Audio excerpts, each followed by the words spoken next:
I got to watch some of the finest minds in the 2020 Apple II cracking community be handed a 40-year-old cassette, and I watched that cassette fight back hard. This is Jason Scott Talks His Way Out of It, a podcast about technology, history, and getting myself out of debt. Thanks to William Hearn, Daniel Boyd, and the hundreds of other supporters on Patreon and elsewhere who have been supporting me and helping me get out of debt. The fortunate and in some ways unfortunate situation right now is that people have completely conflated me with the concept of rescuing anything and everything from dead media. Media that no longer has a player, no longer has an area of expertise around it. Really anything where somebody stumbles onto a piece of equipment that doesn't make any sense, and there is known to be content on it, and I have successfully convinced people that I am in some way a necromancer who can bring it all back to life. In some cases, that is completely true, and in other cases, it is absolutely not true. There are lots of form factors I don't have equipment for right now. There are a lot of open issues with others, and of course, there are questions of quality and if the digitization being done is the right amount, and so on. It's actually a pretty big quagmire, and I appear to have successfully convinced people to put me right in the center of it. On the lucky side, though, there are things that do come before me that would be exactly in my wheelhouse, or at least in the wheelhouse of people I am fortunate enough to hang out with.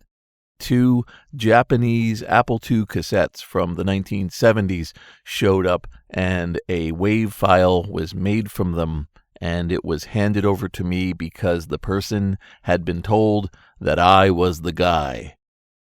I'm happy to be the guy in this case because the Apple II cracking and preservation community is running at super high speed right now. We have a problem, which is that there are a lot of discs out there that I know are sitting, and we have so many people ready to go when something becomes available. As a result, it was pretty easy for me to walk into the emulators channel of the Apple II Slack, drop down 2 .do files that had been extracted from the .wav files, and say, anyone have any ideas? They did. Here's the thing, though. The 2 items we knew were a Apple II Mahjong game and an Apple II Pac-Man clone. Both of these games had been made in Japan, sold on cassettes for an Apple II, and then were held in some collector's possession for nearly 40 years, and had been sold on eBay for an amount that I wasn't privy to. And the person who had them was somebody who was into Apple II history and just wanted help in making them live again. The .do conversion was done by a program called Ciderpress. Ciderpress is one of those programs that happens when you have something you want to do, a utility you wish to have, and then you just keep working on it forever. It is the dwarf fortress of file analysis systems. And if something in an Apple II format can't be dealt with in some way by Ciderpress, you have made a grievous error and you are not actually using something for an Apple II. It can do file listings. It can both create and disassemble a whole variety of programs. It can preview what the code is doing, and whatever you throw at it, it's going to handle it. The only thing it's missing, if it's missing anything, is the ability to be called from a command line and cause input and output. Although I will completely capitulate if it turns out there's a secret entire functionality that Ciderpress can do. So pulling this program into Ciderpress, 2 disk files had been made and they weren't working. He wasn't sure what to do. And here I say, I'm going back to even more and more difficult and weird Apple II cracker and programming lore, because it's something where I'm able to observe kind of objectively how far things can go, how deep they can get for any one of a number of vintage platforms. How far do we have to work, and how much work is going to be left on the table for all of these systems out there that no longer have support from any real company, and maybe not even a community of people who are paying attention to it? Each of these programs was its own sold product by a different company in Japan. You would get a cassette and a manual printed on a piece of paper that was wrapped around the cassette, and then you would put it in a cassette tape that was connected to your Apple II and push it through an audio jack, and you had to type a certain kind of command that meant watch what the cassette is doing, load in all of the data off the cassette, press stop, and then execute another command that meant please run this in memory. I am both a tiny bit sad and extremely happy that there is an entire generation of computer user who has never had to deal with the pain and the wonder of cassette-loaded programs. When the Apple II was originally sold, the disk drive was not necessarily part of the bargain. It was expensive. It was hundreds of dollars. Then you had to pay lots of money for the floppy disks themselves. It was, for some people, an economic decision that they got their hands on an Apple II, but they would not be able to get a disk drive. And frankly, the difference between an Apple II with a cassette drive and an Apple II with a floppy disk was the difference between a car with a gas tank and a car that you pushed. It was completely different. The time was incredibly long to load these things in from cassette, and the programs, well, you just didn't have that kind of feedback, and you certainly could not easily store things permanently on the fly like you might be able to with an Apple II database or game that had a save file. It was a completely different world, a completely different class stratification in an Apple that was already itself a class stratification over a Commodore or one of the other platforms. One of the things that the Cracker 4AM has brought to the Apple II situation when it comes to unprotecting and preserving these Apple II programs is that 4AM comes from a school of engineering thought that says that if you're doing the same thing over and over again, create some sort of automated program and also make that program incredibly modular and incredibly configurable, so as you discover more and more common things you are doing, just throw them onto the fire. The program Passport, which is an Apple II cracking program, has the capability of dealing with dozens of different protection schemes, and every time it finds a new one, it fails gracefully, and then 4AM adds one more module, and then the program continues going at full speed. There have been examples of programs that Passport couldn't crack, and then 4AM put it to the side, and a later version of Passport came back and just wiped the floor with that protection. To this end, people in this emulator channel, in this Slack, working in the 21st century, pulled through these two cassette images, and within a short time were able to get the title screens to at least be seen. I'm not saying it was running, but they were absolutely able to see what the graphics of the different programs probably were by looking through the assembly code. Doing that told us that the original sound files that had been pulled off these cassettes actually were functional. So it was just going to be a matter of figuring out what else needed to be done. Let's step back for a moment and realize what's going on here. These were both cassette tapes intended to be running on a 16K Apple II. They were connected by cassette, and the programs themselves were less than 16K kilobytes, 16,000 characters, and they were both significantly smaller than that.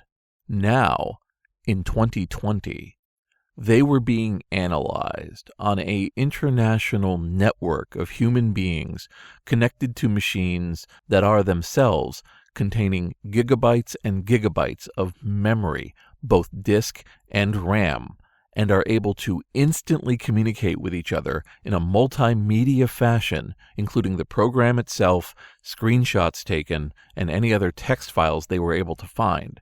Additionally, they had all known writings that were outside in the world available and indexed from a search engine so they could look up information about the company, the process, any weird code they saw, and of course any auctions, sales, photographs, and biographical information about previous sellers of the material.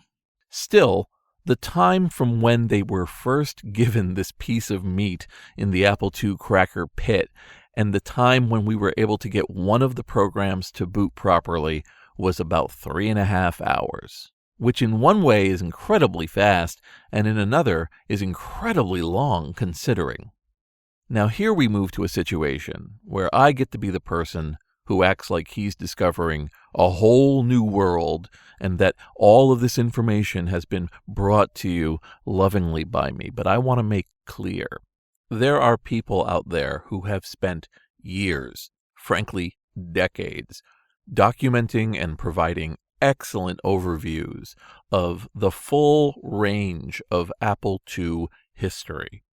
Both the official corporate history of releases of software and official announcements and product overviews, and the underground history, what programs were cracked when, who did it, some examples of some of the crackers and what techniques they were using, along with all of the documentation that Apple II pirates were handing to each other as both tutorials and as insights into discoveries that others could make use of.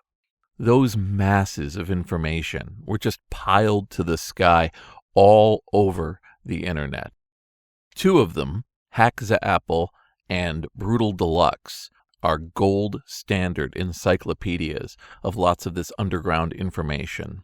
So it was during this exploration of these old Apple cassettes that I and others stumbled on something that I did not know existed, which is Apple II cassette protection schemes.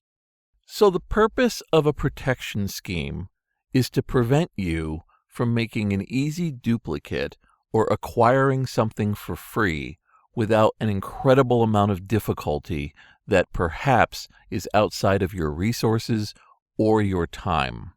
Even by the 80s, this idea had been modified such that it was known it was never going to completely stop you and never stop the hive mind from figuring things out, but perhaps the whole process could be delayed so that the maximum amount of sales and distribution could happen before it was officially cracked, pirated, and the demand for it, while increasing, would reflect all of the money coming in dropping through the floor. I had seen all of the work being done with Apple II disk protection in the early 80s, but I hadn't spent any time researching Apple II cassette protection. I mean, there's these stages that people go through when they run into protection. Wow, that was easy. Huh, it didn't quite work. Wow, it didn't work at all. Why isn't it working? Let me look closer. Whoa, that is strange. Huh, I don't know what's going on. This is taking forever. Oh no, what do I do? Can anyone help me? Followed by the final stage, I give up, or I have figured it out. I got to watch all of those stages going with these two cassette programs in about 3 hours.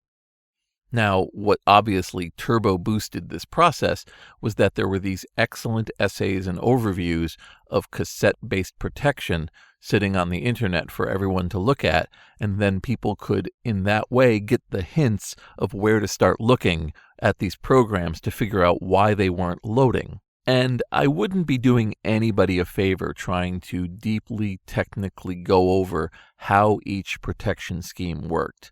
But there were some general themes that I thought were interesting.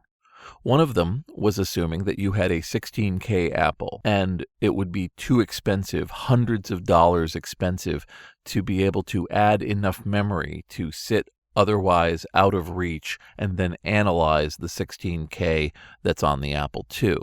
Therefore, it was in the interest of a lot of programs to fill up, by whatever means necessary, all of the 16K on the Apple, so there wouldn't be any more room to analyze what the memory held, since it was all full. There were a series of custom cards that would enable you to press a button at various points of a program running, and it would write out the full contents of memory to a floppy disk. So you would have a variety of memory snapshots, and then you could use those to analyze what the program was trying to achieve. But you don't get that in the cassette era. Instead, the program does things like call to non-existent memory locations or make changes to the program that don't make any sense and should crash, except a little later everything gets shifted over and it all works fine. In other words, the standard fare of obfuscation, bizarreness, and impossible to trace work that is the magician's toolkit of the software protection world.